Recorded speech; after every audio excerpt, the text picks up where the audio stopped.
हरियाणा के मुख्यमंत्री नायब सिंह सैनी ने बुधवार को चंडीगढ़ में विभिन्न विभागों के साथ महत्वपूर्ण बैठक की। हरियाणा सचिवालय में हुई इन बैठकों में मुख्यमंत्री ने प्रदेश में अनाज के भंडारण को लेकर चर्चा की।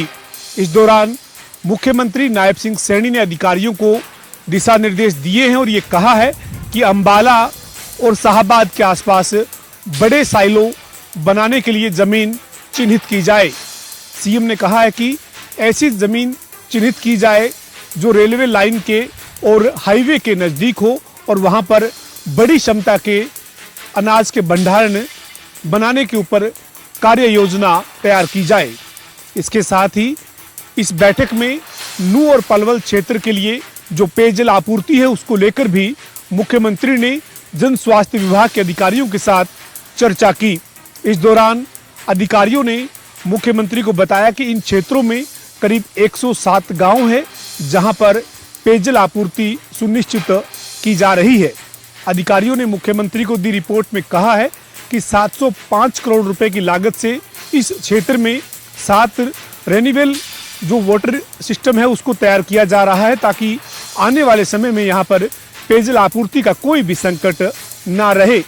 इस दौरान मुख्यमंत्री ने अधिकारियों को निर्देश दिए हैं और ये कहा है कि आगामी जो मॉनसून का सीजन है उसमें ज़्यादा से ज़्यादा पेड़ लगाने पर भी विभिन्न विभाग मिलकर काम करें।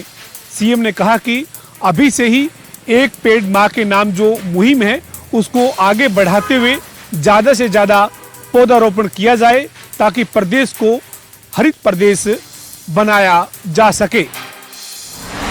रेवाड़ी पुलिस ने 2018 में हुए ब्लाइंड मदर की गुत्थी आखिर सुलझा ही ली। रेवाड़ी पुलिस ने खम्पर के एक युवक को अवैध कट्टा तथा कारतूस होने के आरोप में गिरफ्तार किया था। उसकी कड़ाई से पूछताछ की तो पता चला, जांच में पाया गया कि उसने 2018 में अपने पड़ोस में ही रहने वाले एक युवक की गला दबाकर तथा चोट मारकर हत्या की थी। युवक ने पुलिस ने अपनी जांच में बताया कि युवक को शक था कि उसके सामने रहने वाला जो शख्स है 48 वर्षीय जो शख्स था उसको लगता था कि उसकी जो प्राइवेसी है उसको लीक कर रहा है। ऐसे में इस आरोप में उसने 3 अपने दोस्तों के साथ मिलकर उसकी हत्या कर दी। पुलिस ने अभी एक आरोपी को गिरफ्तार कर लिया तथा 2 आरोपियों की गिरफ्तारी के लिए प्रयास तेज कर दिए हैं। रेवाड़ी से जनता टीवी के लिए सुरेंद्र गौड़।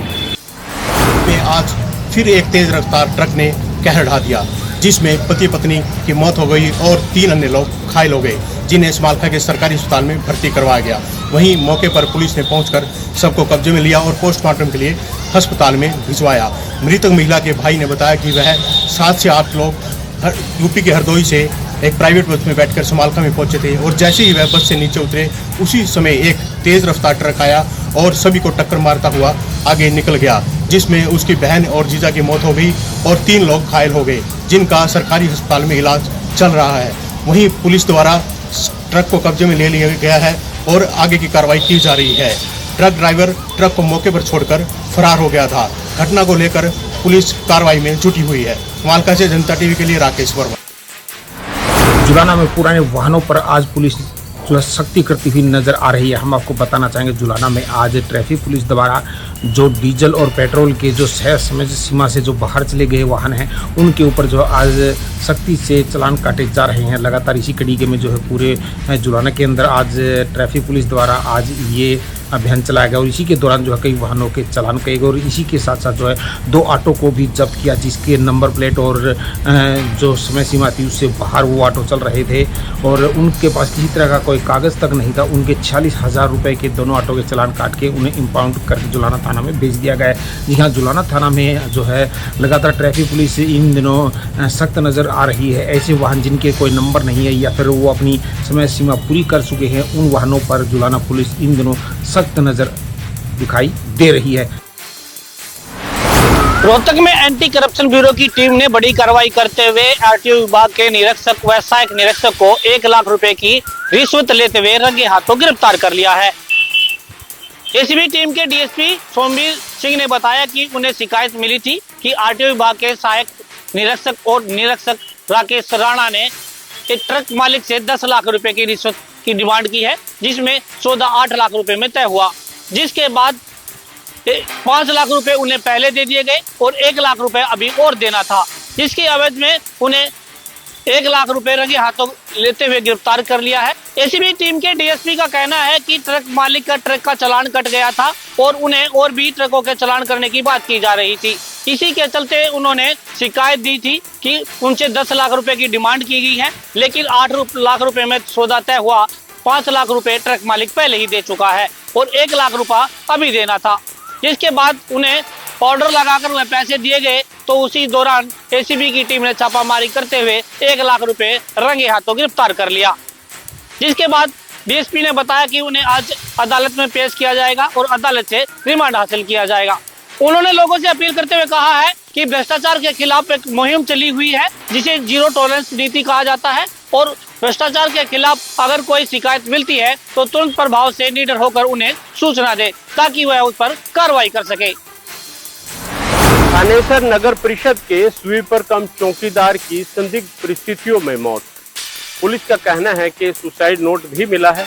फिलहाल मामला दर्ज कर लिया है और तहकीकात की जा रही है, लेकिन परिजनों का आरोप है कि जो मृतक है रमन बहादुरपुरा का रहने वाला, उसके साथ लिव इन में रहने वाली महिला पर आरोप लगाए जा रहे हैं और कुछ अन्य लोगों पर भी आरोप लगाए जा रहे हैं। फिलहाल जो है सुसाइड नोट की हैंडराइटिंग की भी जांच की मांग की जा रही है, क्योंकि मामला संदिग्ध परिस्थितियों में मौत का है। थानेसर नगर परिषद के जो स्वीपर कम चौकीदार रमन कुमार बहादुरपुरा के रहने वाले थे, 30 वर्षीय थे। संदिग्ध परिस्थितियों में मौत के बाद पुलिस भी सकते में है और हर एंगल से इस मामले की जांच कर रही है। पानीपत की पूजा विहार कॉलोनी में 32 वर्षीय शिव कुमार के सिर में लोहे की राड मारकर हत्या कर दी गई। वारदात को अंजाम उसी के पड़ोस में रहने वाले साहिल ने दिया। बता दें कि परिजनों के अनुसार देर रात साहिल शिव कुमार के घर पर आया और उसका दरवाजा खटखटाया। जैसे ही शिव कुमार घर के बाहर निकला तो लोहे की राड से उसके सिर पर हमला कर दिया और साहिल वहां से फरार हो गया। घायल अवस्था में शिव कुमार वहीं पर पड़ा रहा। जैसे ही सुबह परिजनों ने देखा तो उसे घायल अवस्था में इलाज के लिए पानीपत के सिविल अस्पताल में लेकर पहुंचे, जहां पर डॉक्टरों ने उसे मृत घोषित कर दिया। फिलहाल मृतक के शव का पोस्टमार्टम कराकर परिजनों को सौंप दिया गया है। परिजनों की शिकायत पर साहिल के खिलाफ मामला दर्ज करके उसकी तलाश शुरू कर दी है।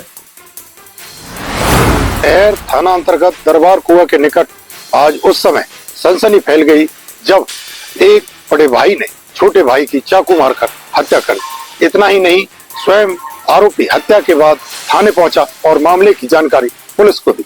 सूचना मिलते ही पुलिस मौके पर जो पहुंची और मामले की जांच में जुट गई।